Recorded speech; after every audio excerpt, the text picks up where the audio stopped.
Vice Chair Lou and I are honored to be joined by Leader Jeffries and our veteran members, Representatives Crow, Houlihan, Ryan, Cisneros, and Goodlander. You'll hear from them shortly. We're here today because Donald Trump broke yet another promise to the American people. For more than a decade, this president has been railing against forever wars in the Middle East. And throughout his 2024 campaign, he insisted that he was the pro-peace president. On election night, he even declared, "I'm not going to start a war, I'm going to stop wars." Now, in 2026, we've seen Trump go back on his word. Americans who voted for his America First agenda believed that he would lower costs on day one because he told them that, and he's done exactly the opposite. Instead of lowering costs here at home, we're spending billions of taxpayer dollars on a new war and putting resources into the United States to brutalize U.S. citizens. Instead of making America healthy again, he's ripping away health care that families need most. And instead of improving lives of hardworking Americans, he's giving tax breaks to billionaires and corporations who don't need them. Unfortunately, this last broken promise is a reckless war with Iran and has already claimed the lives of 6 brave American service members. And in Trump's 2 a.m. True Social post, he said there will likely be more American lives lost in this operation. Yet he still won't explain to the American people why he started this war. That's why it's critical that we pass a war powers resolution to limit more military action in the Middle East that puts our heroes in harm's way. This isn't just coming from Democrats. The American people don't want this war. Nearly 60% of Americans disapprove of action in Iran and don't think Trump has a clear handling of the situation. It's time Trump listens to the American people and keeps his promise. Vice Chair Ted Lieu. Thank you, Chairman Aguilar. Honored to be here with Leader Jeffries and members of Congress who are also veterans. Right now, brave American service members are executing dangerous missions against Iran, and my prayers go out to the 6 service members who died and to their families, as well as those who are seriously wounded. I also want to note that Iran is a murderous, theocratic regime. They want to get a nuclear weapon, they fund terrorist networks, and their stated aim is to destroy the United States and Israel. At the same time, under our Constitution, only one entity can declare war, and that is Congress. And this is a war. And how do we know that? Because President Trump says it's a war. The Secretary of Defense has said it is a war. And our Constitution is very clear. I served in active duty United States Air Force for 4 years, and then additional 21 years in the reserves. I also taught the law of armed conflict. Only Congress can declare war. And this war right now is illegal because Congress never approved it. But it's not just a constitutional requirement. You might ask, well, why did the framers put it in there? Because it helps protect America and save American lives if the president has to make the case for war before doing so. Because had he done that, we might just have asked, hey, how do you protect all those Americans stranded in the Middle East? How are you going to evacuate them? What's your plan for protecting soft targets like the multiple embassy compounds that have been hit by Iran? How are you going to protect our bases? 11 U.S. bases have now been hit by Iran. How are you going to make sure we have enough munitions to finish this war? Instead of calling in defense contractors at last minute, pleading with them to magically come up with more munitions. Had the president made the case before Congress, we could have asked those questions. But he disrespected the American people and disrespected Congress by not even trying to make the case for the war with Iran. And that is why I'm going to be voting yes on this war powers resolution to terminate the war with Iran. And then what needs to happen is the administration has to make the case for war, bring back an authorization for the use of military force, and have Congress vote on it. It is now my great honor to introduce the phenomenal leader of the Democratic caucus and the man who will be Speaker of the House next year, Hakeem Jeffries.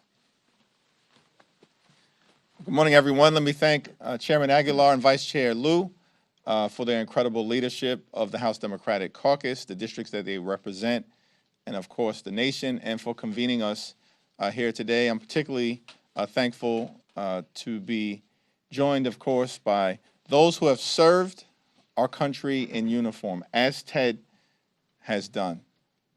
Of course, Jason and Chrissy and Gil and Pat and Maggie, who were patriots serving this country in different ways, in the military, in the national security space, and are now patriotically standing up for the American people, for our men and women in uniform, and for the Constitution. That's our commitment as House Democrats. Donald Trump has continued to break his word to the American people. Candidate Trump promised to lower the high cost of living on day one. President Trump enacted tariffs that have increased costs on everyday Americans by thousands of dollars per year. Candidate Trump promised that immigration enforcement would be focused on violent criminals who are here illegally. President Trump has unleashed untrained and masked ICE agents to brutalize and kill American citizens and to violently target law-abiding immigrant families. Candidate Trump said that it was foolish to get the country involved in endless foreign forever wars.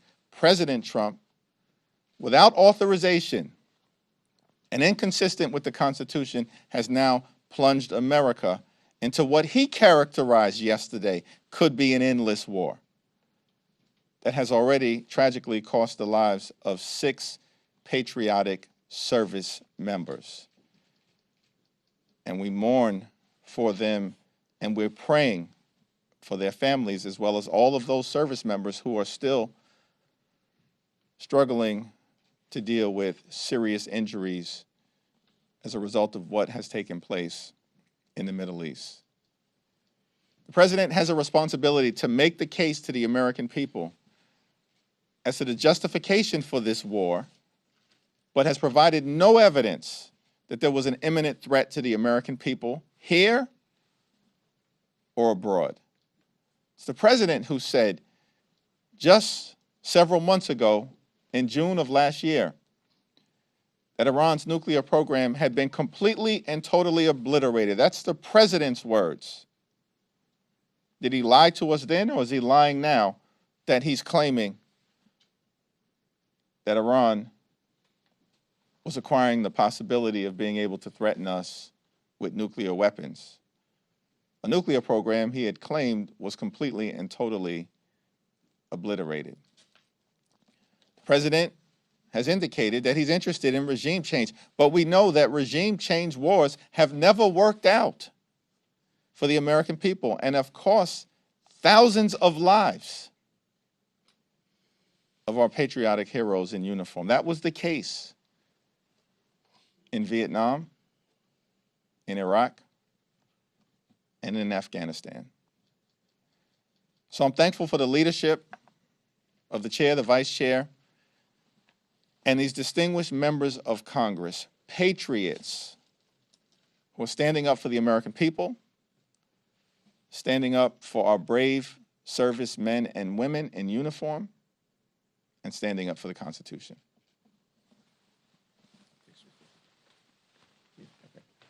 It's now my honor to yield to one of those patriots who has served the country admirably, heroically, and bravely in multiple theaters of war, and is now doing so, serving this country as a distinguished member of Congress representing the great state of Colorado, the Honorable Jason Crow.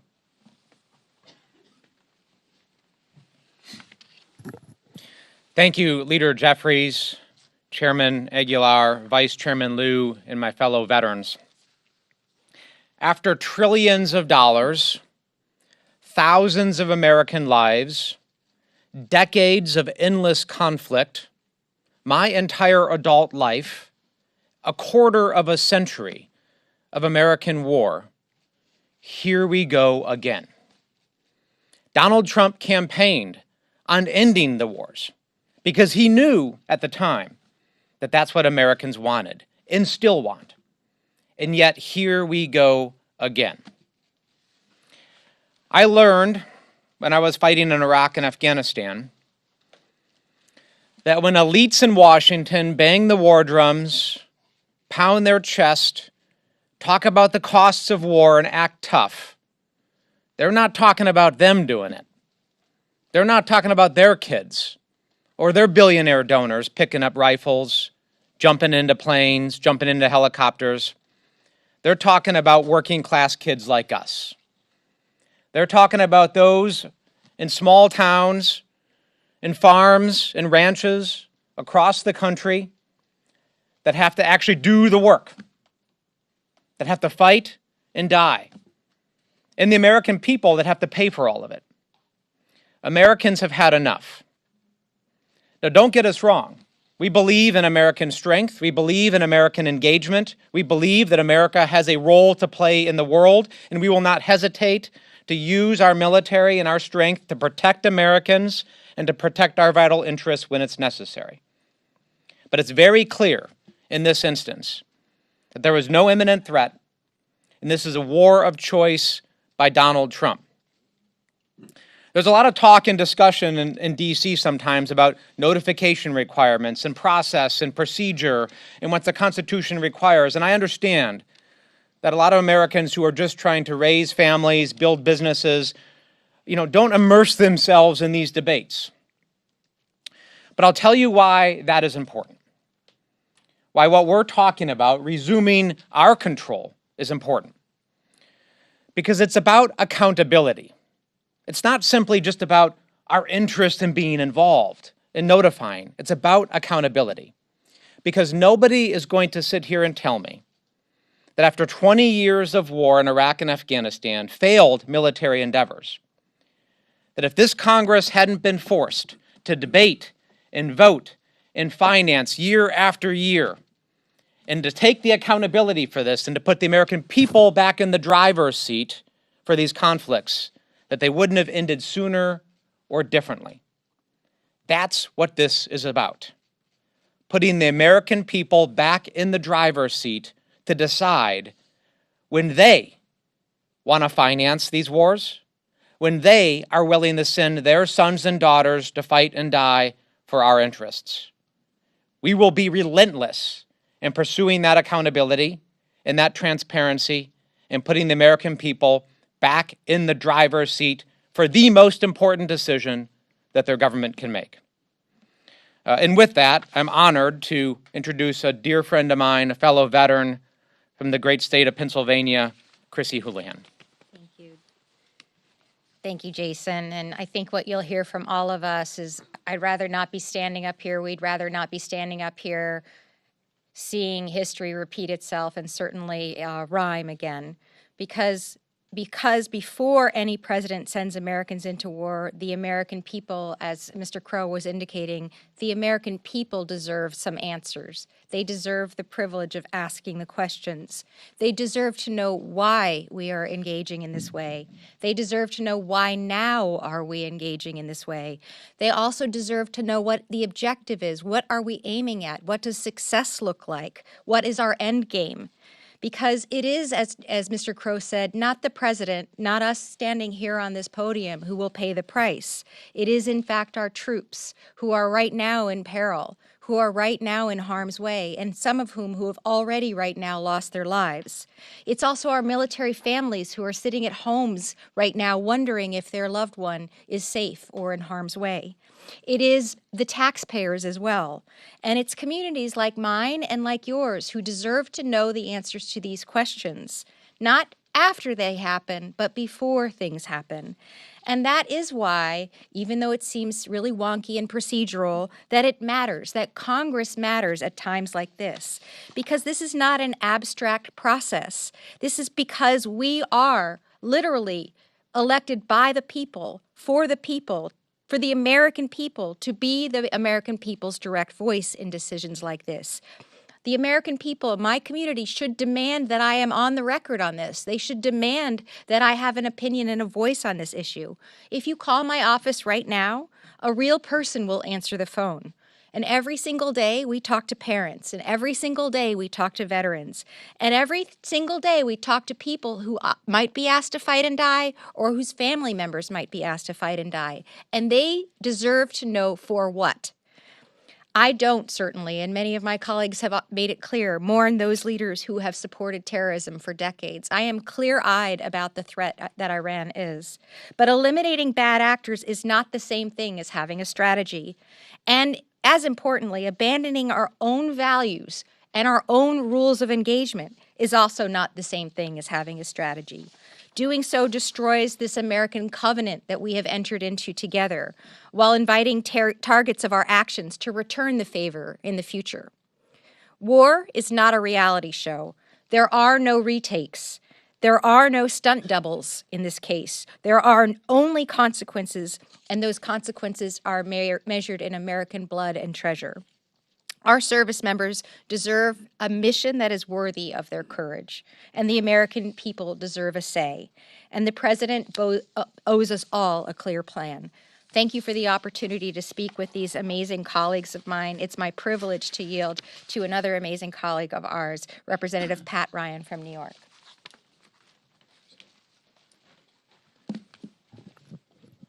Thank you, Chrissy, and thank you to my colleagues and our leaders.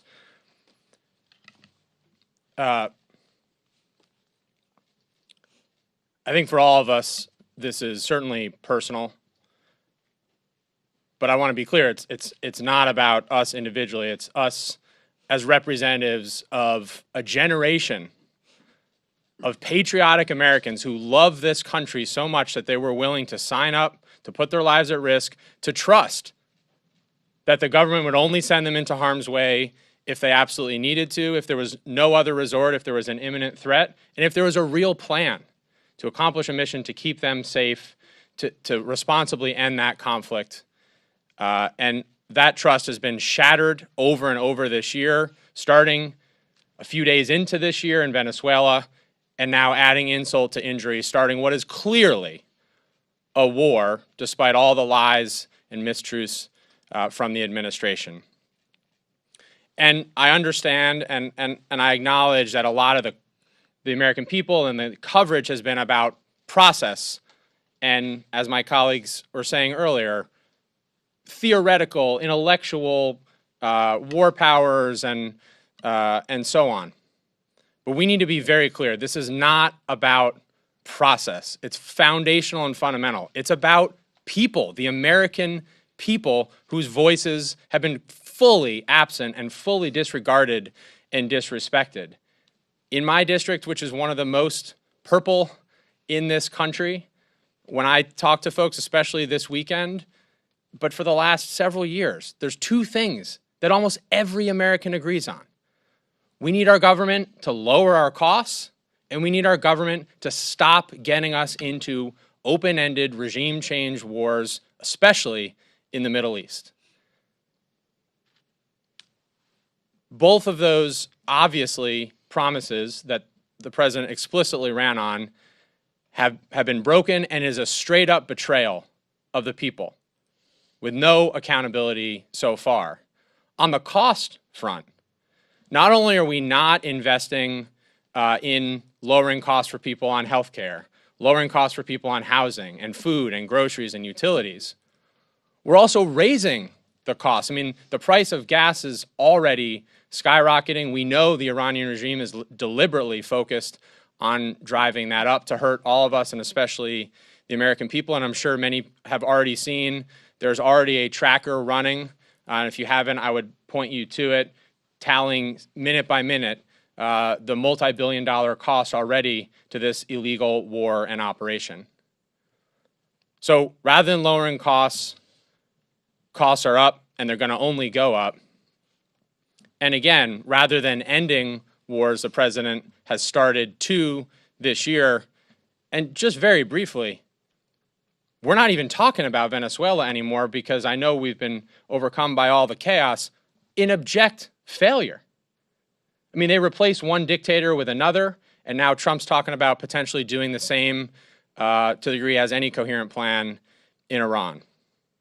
So we as Democrats, as patriots, are focused on lowering costs, stopping wars. That's what this vote is about tomorrow, and that should not be a partisan issue. And just the last thing on a personal note, if I hear one more chicken hawk who's never served a single day in uniform, sitting in a gold-plated office in DC or in Mar-a-Lago or anywhere else, try to talk tough, having never seen what war is about, I'm going to lose my mind. And we're going to hold them accountable. We're going to call out their BS every single time.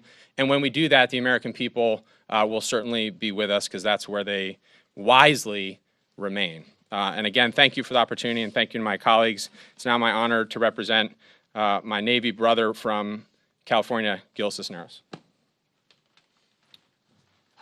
Thank you very much. Good morning, everybody. I'm Congressman Gil Cisneros, representing California's 31st District, and I'm glad to be here with my colleagues.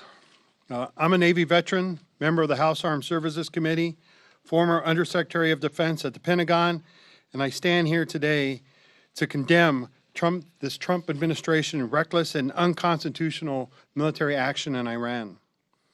Saturday, our country woke up to the news that we are at war with Iran. The news came from the same president who campaigned on no more wars, and the same one who bombed Venezuela just 2 months ago, and just yesterday authorized action in Ecuador. Now, who knows what other country will be next? But despite what you may think, Donald Trump does not have the ability to declare war. Our military is not Trump's private army. Our national security and the safety of our service members overseas are not the president's to play with when he's in the mood for a conflict. These are real lives on the line. We have already lost 6 courageous service members in this unauthorized war, 6 families whose lives will be changed forever. My thoughts go out to those families and loved ones and the service members that we have lost. I've heard nothing from this administration that justifies engaging in conflict in the Middle East. Donald Trump doesn't care. He spoke for 5 minutes at a White House ceremony about the war before he started talking about the drapes he picked out. He continues to prove time and time again that he doesn't care about the safety of our families, of our citizens, our troops abroad, or anybody. America cannot afford another aimless and endless war because of the ego of one man. We must pass the bipartisan War Powers Resolution now to rein in Trump's deadly overreach for the safety and security of every American. Thank you. I now recognize my fellow Navy vet, Maggie Goodlander from New Hampshire. Well, I want to thank our caucus leadership and my colleagues for being here today. We're here because President Trump launched a war of choice, a war for which he has no clear reasons. It's a shifting set of rationales that are dizzying and insulting to every freedom-loving American. He did so with no clear plan or path to victory. He did so with no end game. He cannot, has not, I hope he will, but he simply has not answered the most fundamental question of how does this end? We're here today because we understand that war is hell. And we understand, as one of my heroes, John McCain, used to say, that only a fool or a fraud could sentimentalize the cruel realities of war. Well, only a fool or a fraud could forget who pays the price, who bears the costs of war. It is our men and women in uniform who have been sent into harm's way, and we pray for their safety, we pray for their success, and we mourn the loss of the lives of 6 American patriots who gave their last full measure of devotion in this war. We pray for them and for their families. We do not forget that it is every American taxpayer who will be footing the bill. It's not billionaires like President Trump. Taxpayers who have already footed the bill for a multi-trillion-dollar experiment in forever wars, which we've lived through over the last 25 years. Every American who is right now stranded in the Middle East because there was no evacuation plan for this war before it was launched. Hardworking Americans across our country in my home state of New Hampshire who are already feeling the pain of high costs at the gas pump and in their utility bills, and who are going to see prices spike once again today. We've seen a spike like we've not seen in decades in the last 24 hours.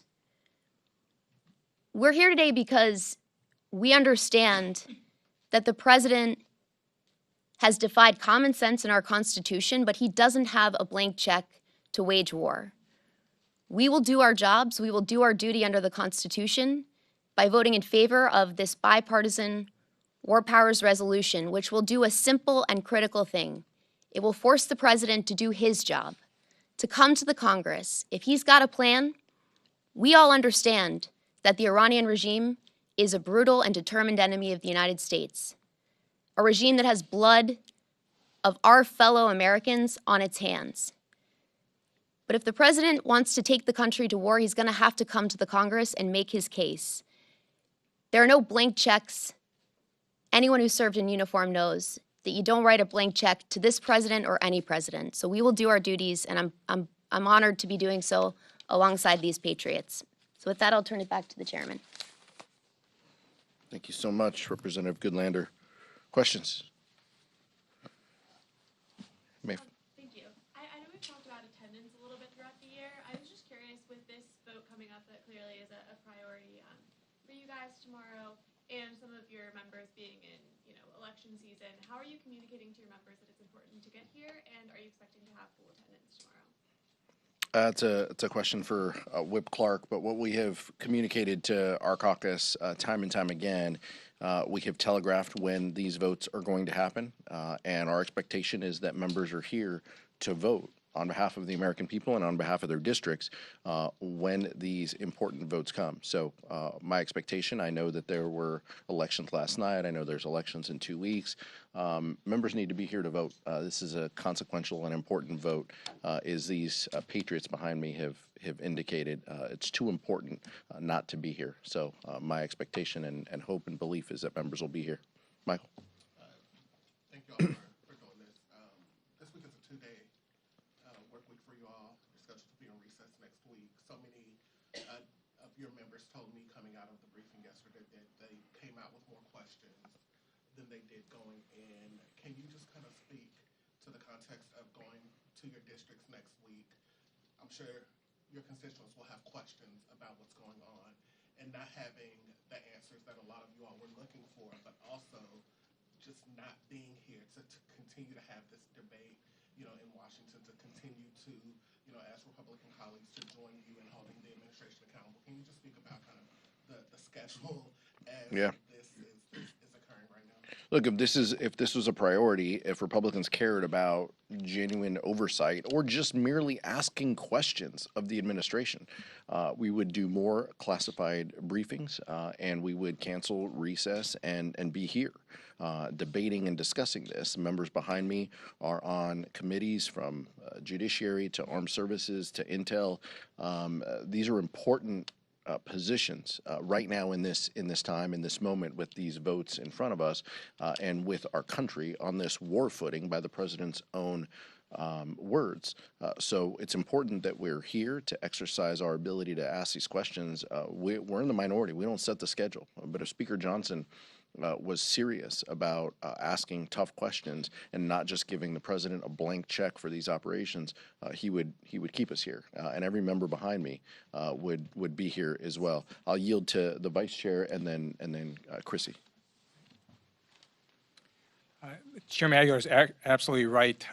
We should be here to ask the questions of administration, but it's not just that the administration isn't answering questions; they're just lying.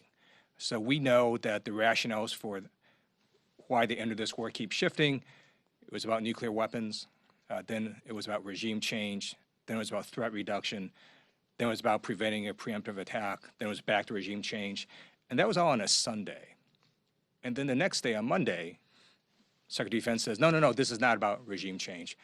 And so we don't really know why we're at war with Iran. And the administration needs to make their firmer case for war, put an authorization for use of military force for Congress to vote on, but they can't just launch us into a war without any rationale. And again, that's why we're standing here saying we're going to vote yes on this war powers resolution to terminate hostilities with Iran until the administration makes their case. I want to add to that because you probably recall that I have had my fair share of words with our Speaker, the Speaker of the House, who is the Speaker for the entire House.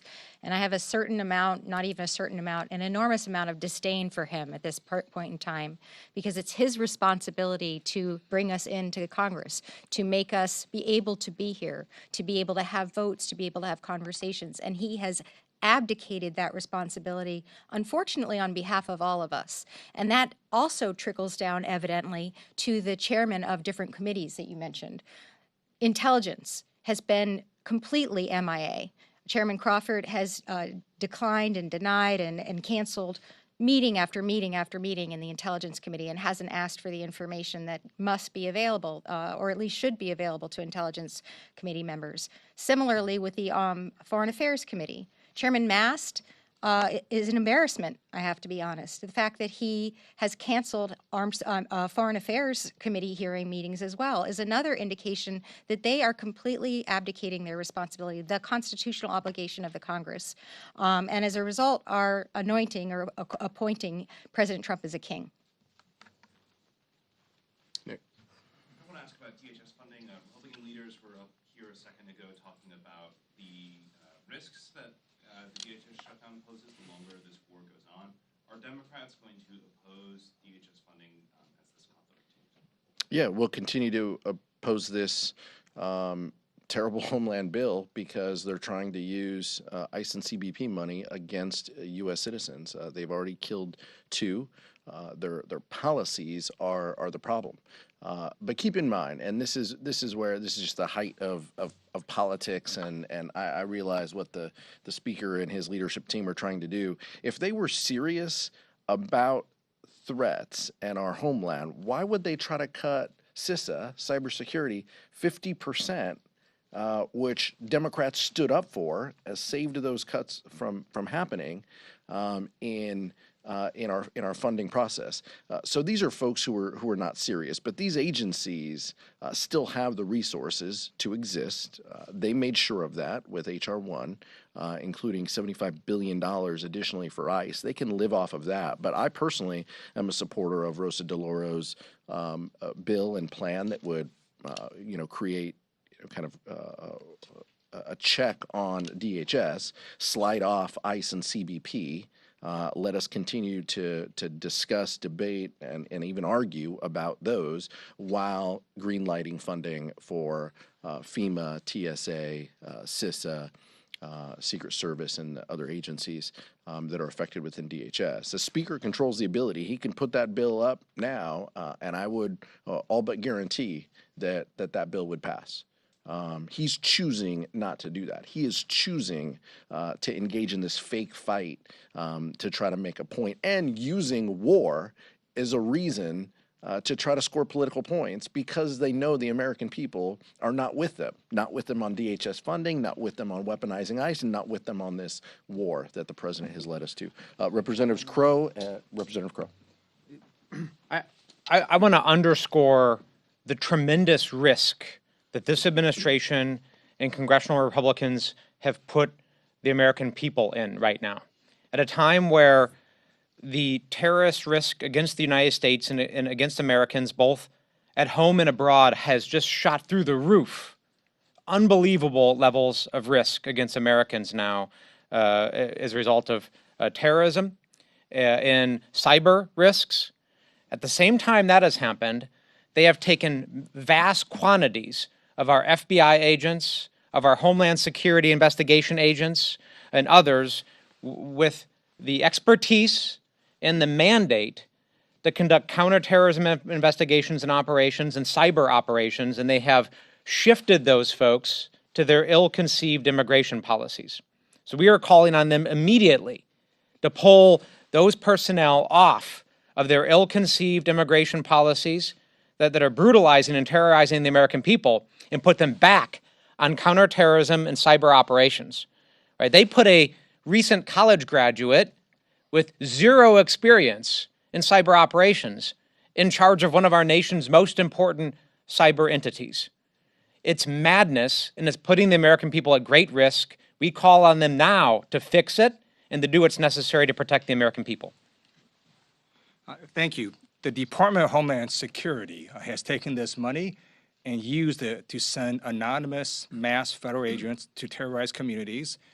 It's resulted in at least 3 Americans who were killed by these masked agents. It's resulted in DHS agents illegally conducting surveillance on Americans who are exercising their First and Second Amendment rights. It's resulted in these agents arresting people who should not be arrested. And then Secretary Noem has engaged in corruption and spent hundreds of millions of dollars on a luxury jet fleet with a really beautiful bedroom. I'm going to be voting no on the DHS funding for this illegal and unconstitutional conduct. Secretary Noem is appearing before the Judiciary Committee in which I sit. I now have to go leave to question her. Thank you. So on attendance again, Mike Johnson has had an attendance problem in the last couple months. And last night's election really solidified that there are Republicans that are not going to be here next year. Like Wesley Hunt, of course, already missed a bunch of votes. Dan Crenshaw lost his primary. Chip Roy set up to run up. Do you think this could exacerbate Johnson's attendance problems? And further, do you expect that there will be more instances of what happened last month of Johnson essentially holding a vote open for a long time while he waits for Republicans to get to the Capitol?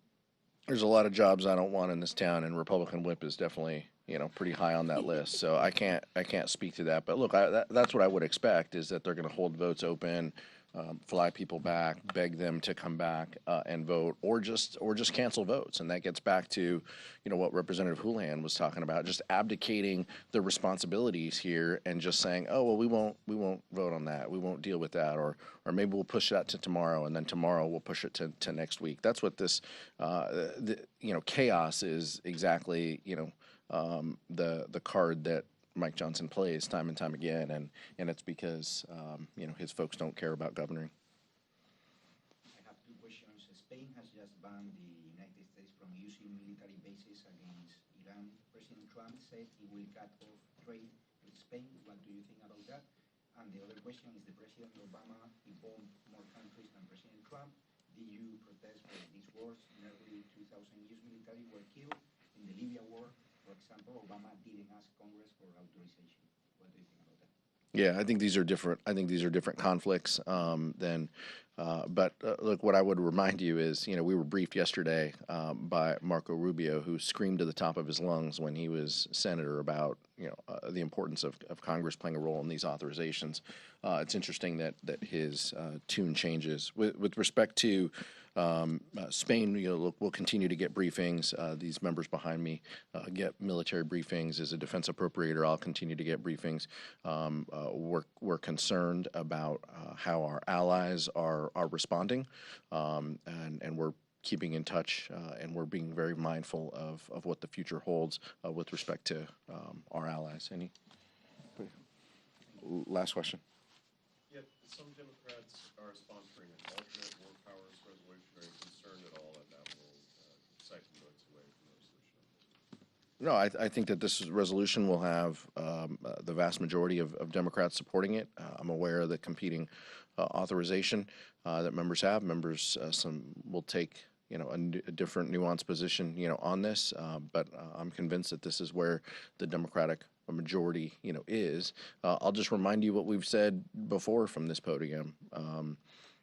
The importance of us having collaboration and thought and disagreements and debates, even among our caucus, is important.